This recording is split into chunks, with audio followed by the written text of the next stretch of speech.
Coucou tout le monde, on se retrouve dans une nouvelle vidéo et ça va être une vidéo un petit peu spéciale. Je ne sais pas encore comment je vais la nommer cette vidéo.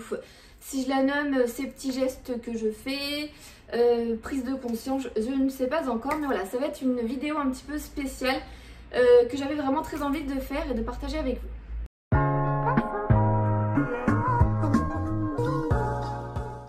Donc avant de commencer cette vidéo, pensez à vous abonner et à liker avant de quitter la vidéo, ça fait toujours plaisir.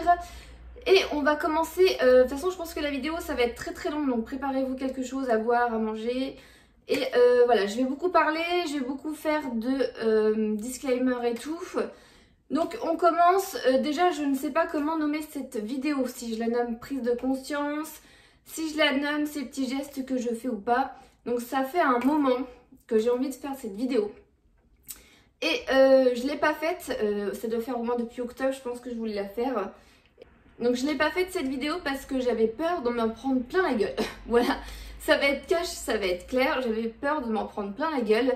Parce que je ne suis pas forcément légitime, parce que les gens ne sont pas forcément bienveillants, sympas ou ce genre de choses. Donc voilà, j'ai tardé à faire cette vidéo parce que j'avais clairement pas envie et peur de m'en prendre plein la gueule. Voilà, comme ça c'est dit. Donc...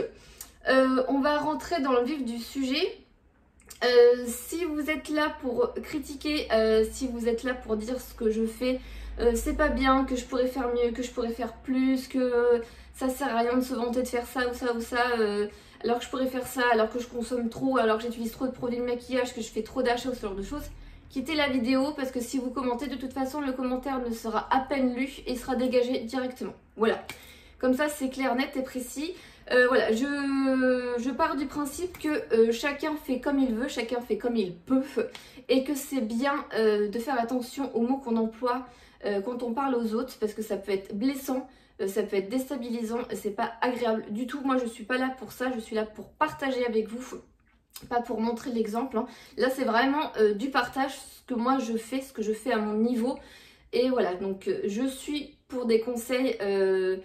Voilà, il n'y a pas de souci, si vous avez des conseils à me donner, oui, mais si vous êtes là dans le jugement pour me dire ce que je fais, c'est pas suffisant, c'est pas bien, ça sert à rien. Donc voilà, traite de bavardage, on va commencer dans le vif du sujet directement. Donc on va commencer par ce que j'avais déjà un peu commencé, on va dire il y a entre guillemets un an, mais ça c'est vraiment concrétisé là depuis octobre je crois. Je sais plus trop, j'ai plus trop les dates et tout, ça fait tellement un moment que je voulais vous faire cette vidéo. D'ailleurs, c'est la vidéo de Sandrea, prise de conscience, qui m'a décidé à vous faire cette vidéo pour information. Donc, nous allons commencer dans le vif du sujet. Cela fait pratiquement, ça fait 2 mois complets, 2 mois et demi à peu près, j'aurai pas trop la date, mais c'est au niveau d'octobre. J'ai définitivement arrêté l'utilisation de coton jetable. Voilà, donc ça fait bien 2 mois complets, 2 mois et demi comme je vous disais. J'avais commencé par avoir 5 cotons réutilisables comme ça qui ont été faites par une copine qui a eu un enfant. Du coup, elle a fabriqué ces cotons pour le change du bébé, elle s'en est fait également pour elle.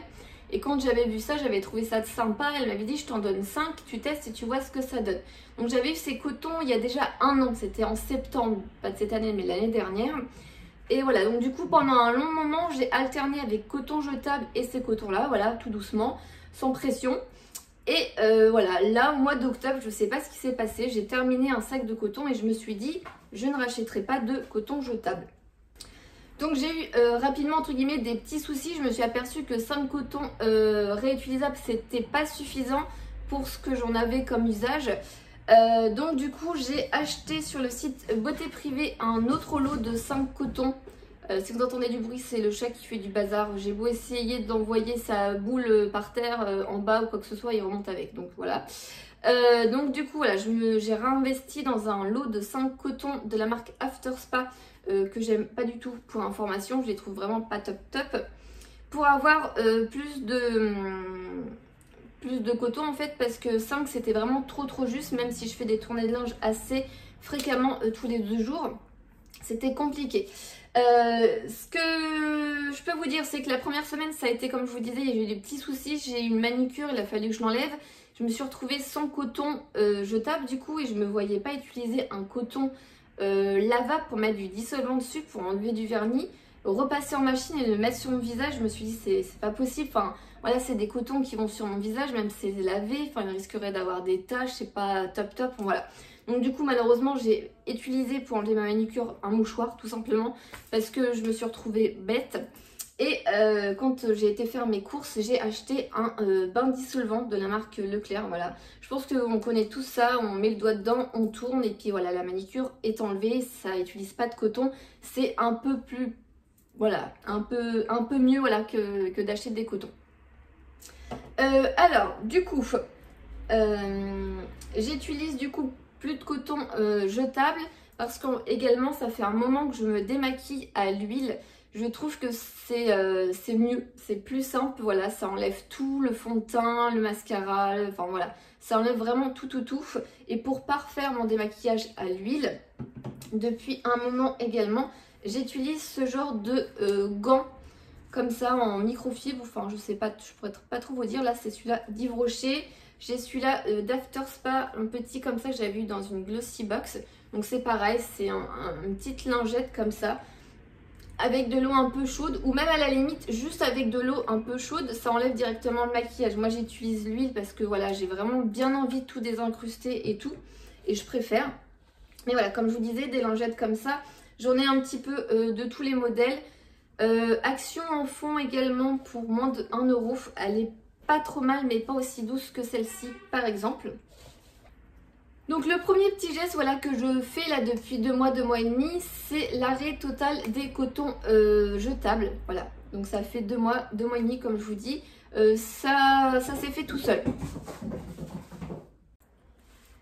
Donc du coup voilà, ça s'est fait, comme je vous disais, ça s'est fait tout seul, ça s'est bien fait et franchement je ne pense pas revenir un jour en arrière.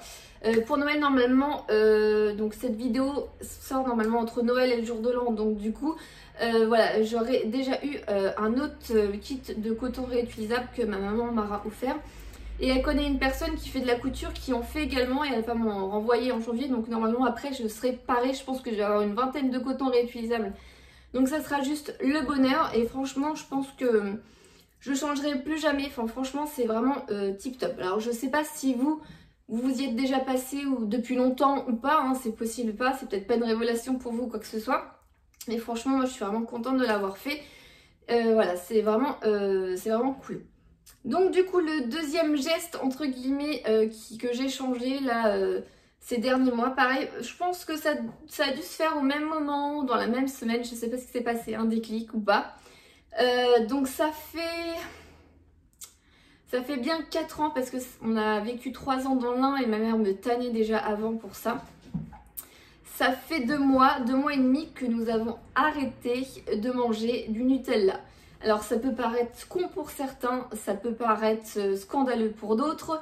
Le Nutella c'était, je vais pas dire toute ma vie, mais le Nutella c'était pour moi le Nutella. J'en mangeais au petit déjeuner, j'en mangeais avec les crêpes, le 4 quarts au Nutella. Enfin franchement le Nutella c'est toute mon enfance, j'en ai toujours mangé. Avec mon chéri et ma fille, on achète un pot de Nutella, enfin on a acheté parce que maintenant non, on a acheté un pot de Nutella, ça nous faisait une semaine et demie le gros pot, quelque chose comme ça. On était grand consommateurs de Nutella et ça fait bien 4 ans que ma mère me tanne tout le temps pour me dire c'est pas bon, l'huile de palme, tout ça machin. Et du coup je sais pas si c'était par esprit de contradiction, ce qui est fort possible, vraiment si tu regardes cette vidéo. Je sais pas si c'était par esprit de contradiction parce qu'on me demandait d'arrêter et j'avais juste pas envie, ou parce que c'était tout simplement pas le bon moment, je me sentais pas prête, j'avais pas envie, c'était pas dans ma priorité, je sais pas. Voilà, j'avais jamais pensé à arrêter Nutella et je ne pensais pas arrêter Nutella pour être sincère avec vous. Mais voilà, il y a 2 mois et demi, comme je vous disais, on est arrivé à la fin d'un pot de Nutella et je me suis dit bah j'en rachèterai pas. Mon conjoint était d'accord avec moi. Donc on a passé 2-3 semaines à la confiture. Ma fille était au bout de sa vie, les gens. C'était la fin du monde pour elle, elle était en PLS. On a passé 2-3 semaines à la confiture, en fait, confiture de framboise. On a testé des confitures un peu chelou, kiwi, enfin bref. On a passé 2-3 semaines à la confiture. Et puis ben, mon conjoint a fait des crêpes. Et voilà, on peut faire crêpes confiture, crêpes sucre, mais nous on a toujours aimé les crêpes avec pâte à tartiner. Et donc du coup, il a fallu acheter une pâte à tartiner. Mais le problème, c'est poser la question de laquelle. Alors, vous avez été très nombreuses à suivre mes histoires sur Instagram. Donc je vous invite à me suivre sur Instagram et à me conseiller, par exemple, la marque Nocchialata, je sais plus. Je pense que vous m'avez compris. Alors celle-ci, je l'ai déjà goûtée chez ma mère, enfin chez mes parents. La moins chocolat et la plus chocolat, je crois qu'il y en a une troisième, une blanche, je sais plus. Enfin bref, j'avais déjà goûté chez ma mère et j'avais pas du tout aimé. Donc nous on ne l'a pas acheté parce que c'était pas possible pour moi, j'aimais pas du tout. Donc la première pâte à tartiner que nous avons testée, c'est de la marque Gu. Je sais pas si on dit bien comme ça, Gu. Ils font des yaourts qui sont très bons d'ailleurs. Donc c'est bien écrit sans huile de palme ajoutée et sans gluten, là, ici. Donc la première que nous avons testée, c'est celle-ci, pâte à tartiner aux éclats de noisettes et cacao. Comment vous dire, c'était trop écœurant, trop, voilà, c'était trop, c'était juste trop. Donc c'était un tout petit pot, salé. D'ailleurs il faut que je pense à laver mes pots du coup maintenant, parce que je vous ai gardé les pots pour faire la vidéo, le truc il a je sais pas combien de temps. Donc celle-ci, la marque Gus, c'était juste pas possible. De chez pas possible. Donc du coup quand on a fini, j'ai suivi vos conseils sur Instagram et vous avez été nombreuses à me conseiller celle de la marque Lucien. Lucien Georgelin, fabriqué en France, pâte à tartiner pareil. C'est marqué sans huile de palme. Donc vous avez été très nombreuses à me conseiller celle-ci. Donc celle-ci c'est le deuxième pot qu'on achète, on en avait un plus grand. Alors celle-ci elle est pas mal, mais alors ultra méga liquide de la mort qui tue. J'ai eu beau tourner tout ça machin, la mettre au frigo. Bon du coup quand elle était au frigo elle était limite congelée parce que notre frigo il congèle. Enfin bref. Donc du coup voilà, celle-ci pas fan du tout. Entre deux, vous étiez très nombreuses à me conseiller la poulain, sauf que dans mon Leclerc, je ne sais pas pourquoi il s'efforce à ne pas mettre du poulain juste pour m'embêter. Donc une amie de Normandie m'a envoyé le poulain, sans huile de palme, voilà, c'est bien précisé juste ici. Et celle-ci, franchement, on a tous adoré, on a trouvé qu'elle se rapprochait énormément du goût du Nutella. C'est ça aussi qui nous faisait peur en quittant le Nutella, c'est de ne pas retrouver le goût. Donc celle-ci, je trouve qu'elle s'en rapproche beaucoup. Après, au niveau des pâtes à tartiner, vous aviez été nombreuses à me dire tel truc ou tel truc et par exemple à détester celle-ci, d'autres qui adoraient. Donc je pense qu'il faut vraiment goûter pour vraiment se faire son propre avis. Mais celle-ci, franchement, on a adoré. Le problème, c'est qu'on l'a finie, que je la trouve pas dans mon Leclerc. Belle maman va m'en ramener là. Enfin, normalement, elle est déjà là, donc elle m'en a déjà ramené. Donc du coup, on a trouvé une autre pâte à tartiner. On s'est dit, on va tester tout le rayon. Ça va être clair, net et précis. Donc c'est la Pasquella, pâte à tartiner chocolat et noisettes sans huile de palme, fabriquée au Pays Basque. Donc celle-ci, c'est la deuxième fois qu'on l'achète. C'est notre préférée à défaut d'avoir la poulain. Elle est très compacte. Franchement, je sais pas comment ils font, je sais pas, mais elle est très compacte et celle-ci, elle est vraiment tip top.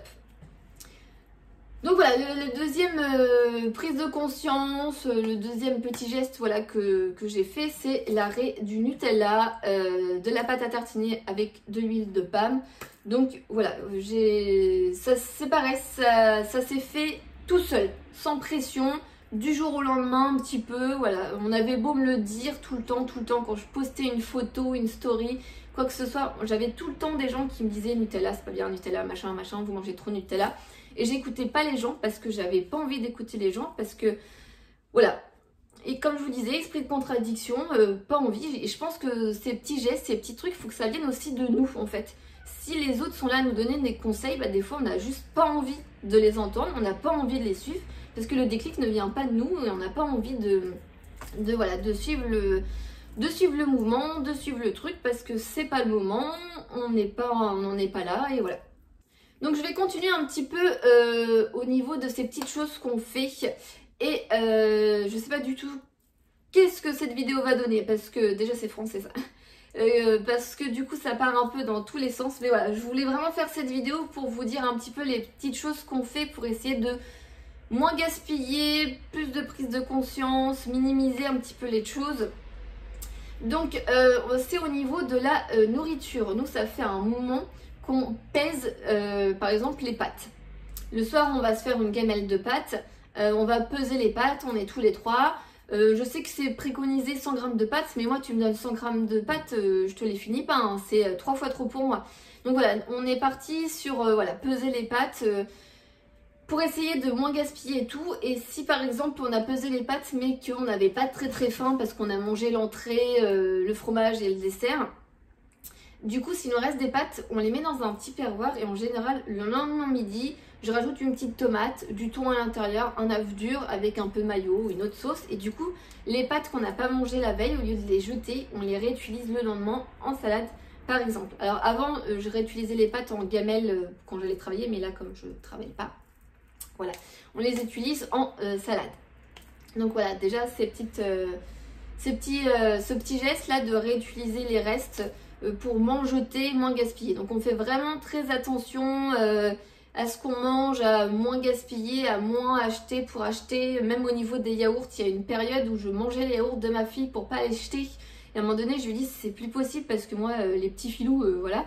Et donc du coup, on est plus dans une optique de faire attention, de calculer combien de repas il faut dans la semaine. Alors c'est chiant, sincèrement c'est chiant. Tu fais les courses, tu es en train de compter. Alors j'ai un repas, 2 repas. C'est chiant, mais au moins, voilà, tu gaspilles moins. Donc comme je vous disais, voilà, on est plus dans une optique de compter, de faire attention pour essayer au final de moins jeter, de moins gaspiller et au final aussi de moins gaspiller d'argent. Alors je voulais vous parler aussi du recyclage. Alors, ne me jetez pas des pierres, merci. Je vais, pareil, ça va être vraiment une vidéo longue, hein, je suis désolée.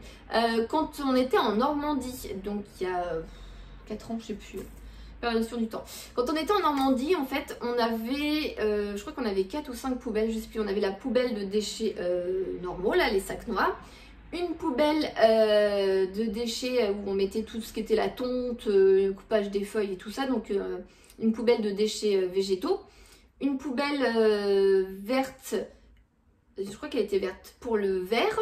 Et on avait des sacs comme ça où on mettait le plastique, les trucs en métal, là, les boîtes de conserve qu'on accrochait sur les grillages. Voilà.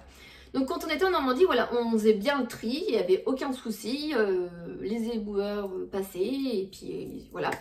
On a déménagé dans l'Ain, on a déménagé dans un petit village avec 900 habitants, je crois.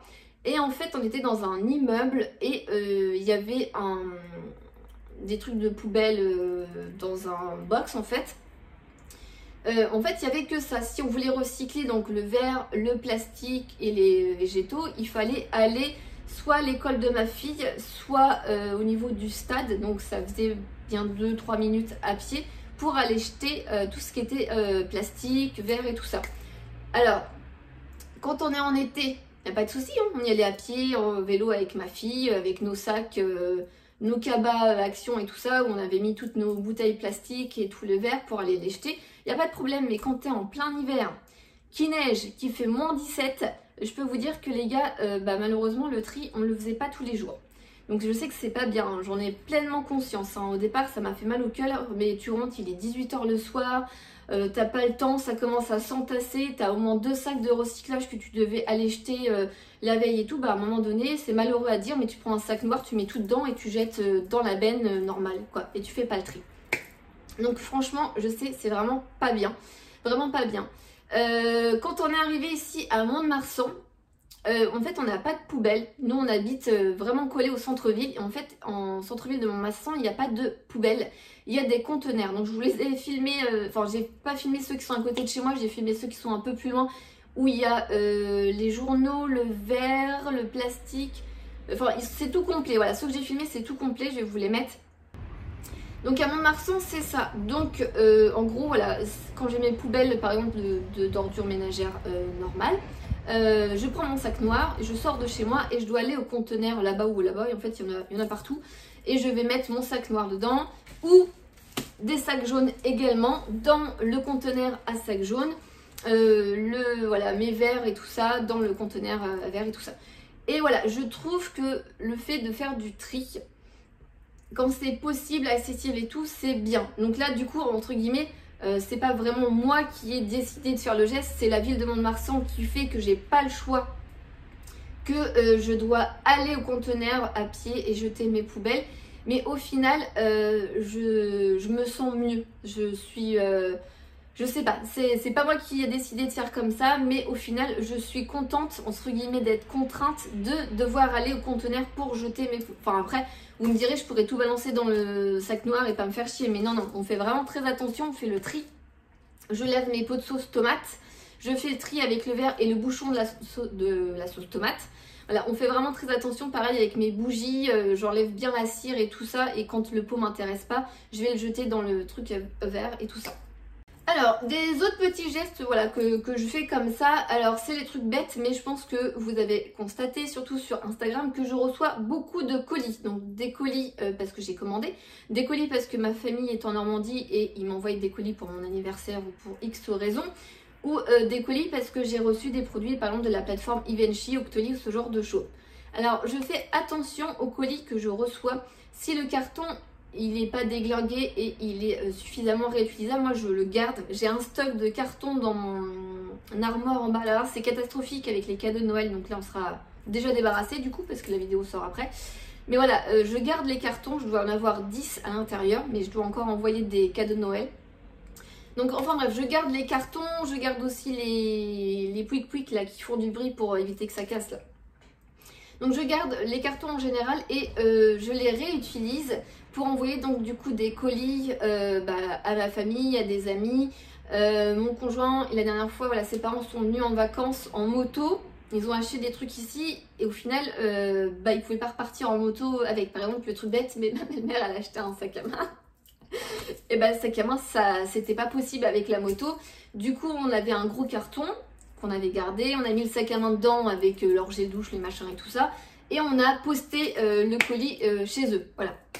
Donc voilà, truc bête, mais les cartons que je reçois, je les garde pour pouvoir les réutiliser et pour pouvoir du coup éviter moi d'aller en acheter à la poste ou quoi que ce soit et renvoyer des cartons du coup que j'avais déjà à la maison.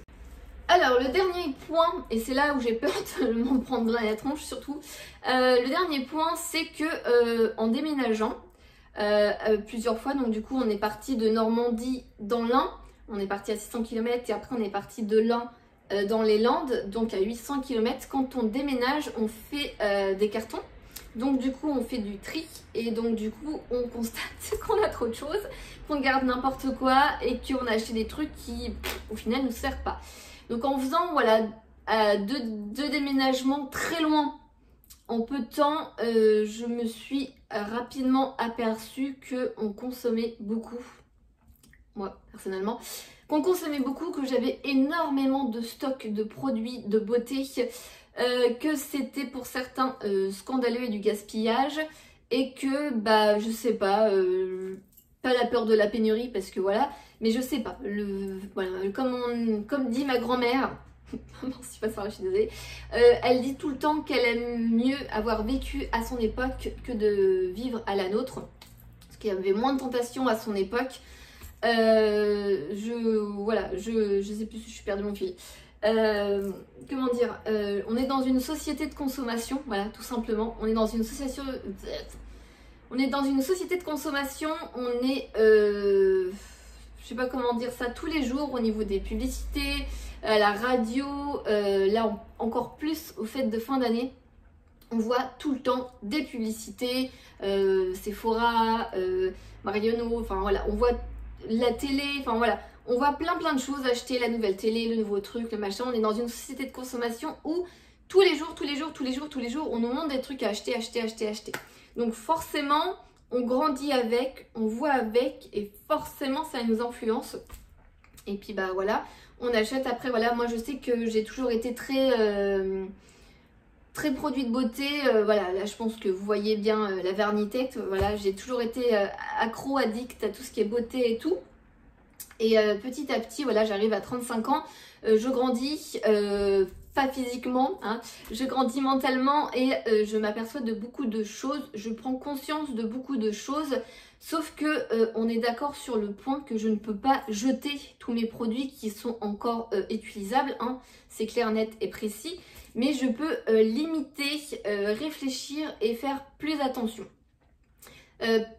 Petite parenthèse, je vois que voilà, j'ai une de mes cousines qui est à fond naturel machin et tout. La dernière fois, elle a posté une photo sur Facebook où elle a 3 produits dans sa salle de bain. 3 produits. Donc elle a une pierre d'Alain, un savon et le troisième j'ai oublié. Il n'y en avait que 3 mais j'ai oublié. Sincèrement 3 produits, pour moi c'est juste pas possible. Alors je sais pas si vous, mais moi 3 produits c'est pas possible. Entre l'huile démaquillante, le nettoyant, l'eau micellaire, le contour des yeux, le sérum, la crème, déjà rien que pour le visage. Après tu comptes le gel douche, nettoyage à partie intime, l'hydratant, le déodorant, enfin je suis déjà à plus de 10 produits. Donc non, je me vois pas vivre juste avec 3 produits dans ma salle de bain, c'est juste pas possible, on est d'accord. Mais voilà, depuis quelques temps, j'ai pris conscience que j'avais peut-être pas besoin d'avoir 23 palettes, que j'avais peut-être pas besoin d'avoir plus de 100 vernis. Donc voilà, j'ai pris conscience de ça. Après, comme je vous le disais, je peux pas jeter tout ce que j'ai. Voilà. Et puis vendre sur Vinted ou ces trucs comme ça, c'est pour vendre à perte. Autant les garder et les utiliser. J'ai déjà fait une vidéo d'Egluturine où j'ai jeté beaucoup de choses parce qu'ils étaient périmés pour le coup. Mais voilà, donc comme je vous le disais, j'ai pris conscience de ça. Ça ne veut pas dire que je vais m'arrêter d'acheter, de consommer. Malheureusement, comme je vous le dis, on est dans une société de consommation et on est en train de jouer avec le filet de mes cotons réutilisables. Je surveille. Donc comme je vous le disais, je ne peux pas m'arrêter de consommer. C'est juste pas possible. C'est truc con, mais là je filme avec quoi? Je filme avec mon nouvel iPhone 11, voilà. Qui m'a coûté une blinde. Pourquoi? Parce que voilà, j'ai acheté un nouveau téléphone. Voilà, arrêter de consommer, c'est pas possible pour le moment. Je pense qu'on est plusieurs à... Voilà, c'est pas possible pour le moment. Limiter sa consommation, c'est ce que j'essaye de faire au maximum. Alors ça peut paraître bizarre ou pas pour d'autres, mais franchement j'essaye de faire au maximum attention à ma consommation. À l'heure où la vidéo va sortir, on sera à une semaine ou 15 jours des soldes. J'ai une carte cadeau Sephora à utiliser. Il est possible que je pète un câble chez Sephora et que je dépense je sais pas combien voilà, pour acheter des soldes. C'est clair, net et précis. Je suis pas guérie de mon addiction aux achats ou quoi que ce soit.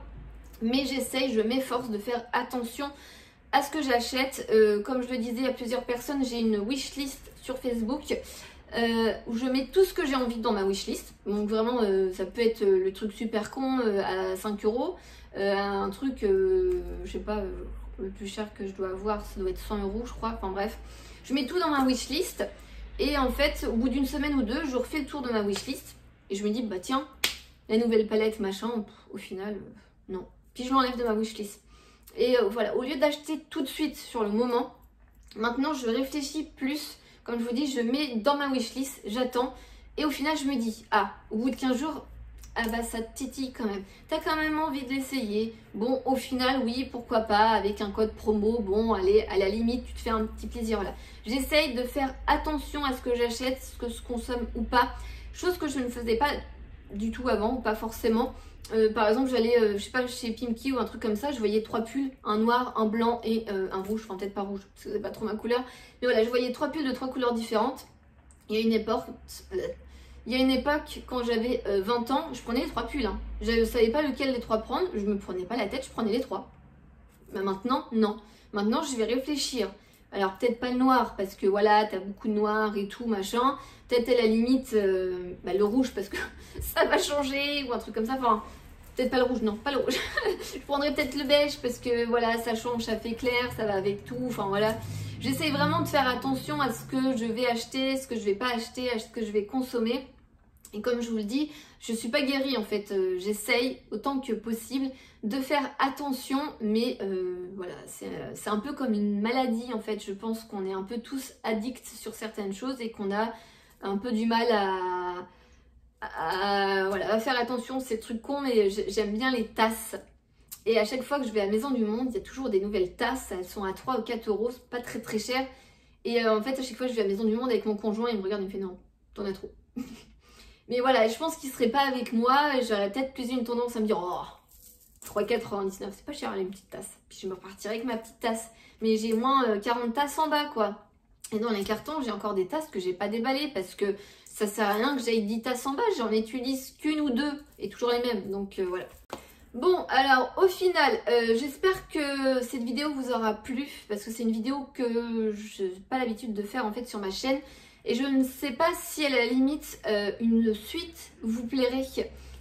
ou plus de vidéos dans ce style-là, je sais pas du tout. Enfin, franchement, dites-le moi en commentaire.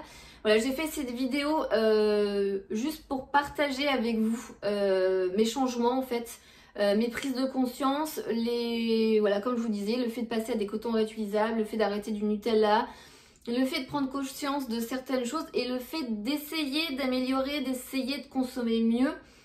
Voilà, c'est pas c'est pas du jour au lendemain qu'on arrive à tout changer, tout arrêter. Hein. Je vais pas, comme ma cousine, utiliser 3 produits et aller vivre dans une cabane au fond du jardin avec des panneaux solaires et puis aller puiser mon eau au puits. Enfin voilà, c'est très exagéré ce que je dis.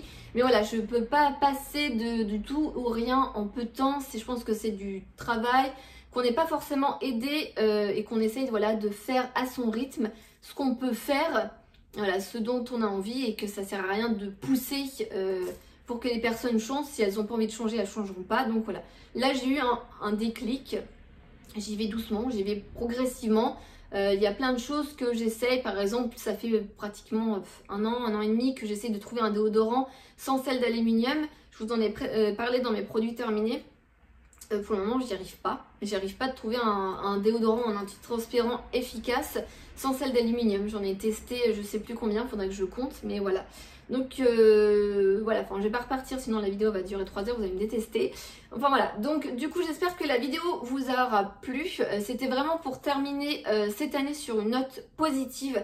J'avais vraiment envie de partager ceci avec vous parce que ça me tenait à cœur et j'avais vraiment, voilà, j'avais envie de tout simplement partager avec vous parce que si je fais ces vidéos sur YouTube, si j'ai un compte Instagram et tout, c'est avant tout pour partager avec vous.